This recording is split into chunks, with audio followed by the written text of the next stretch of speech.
I'm Brian with Walking and Talking Spirituality. Thanks for taking a walk with me.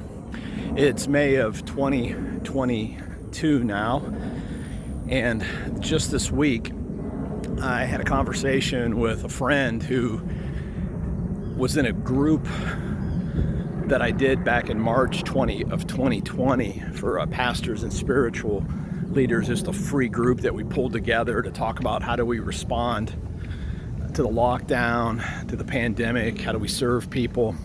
And it was a scary time back then. And if you think about it, going forward 2 years, people are still trying to find their way.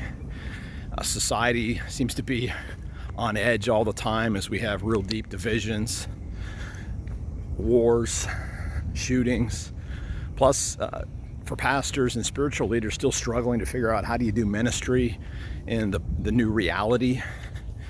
And then my Methodist friends dealing with a real division within churches that has even divided pastors against pastors. And my friend reminded me that I talked about KASH, and this was an idea that I got from strategic coach Dan Sullivan. He's one of the clearest entrepreneurial thinkers that is on the planet. And right at the beginning of the pandemic, he talked about how do you get through scary times.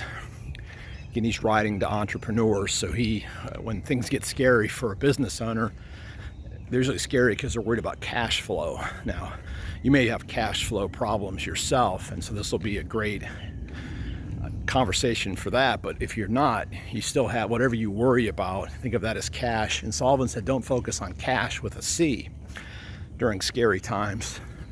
Focus on KASH with a K, K-A-S-H. It's an acronym that he used. And this is really powerful because I think this advice actually never runs out of season. And I've tried to live my life by this, which I think is one of the reasons I gravitated to this KASH acronym. Sullivan says, when you're worried about things that are outside of your control, when you're in scary times, focus on these 4 things: knowledge, attitude, skills, and habits. And the idea there is focus on adding new knowledge, building up new attitudes and mindsets that can serve you powerfully. Learn new skills or habits or adjust them so that you can live in a way that really lets you thrive.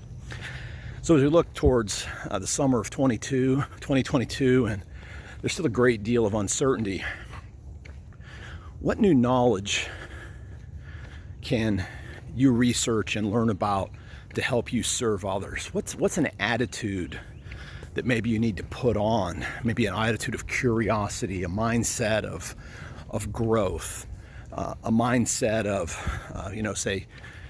cautious optimism and listening, and an attitude of committing or recommitting to a missional lifestyle.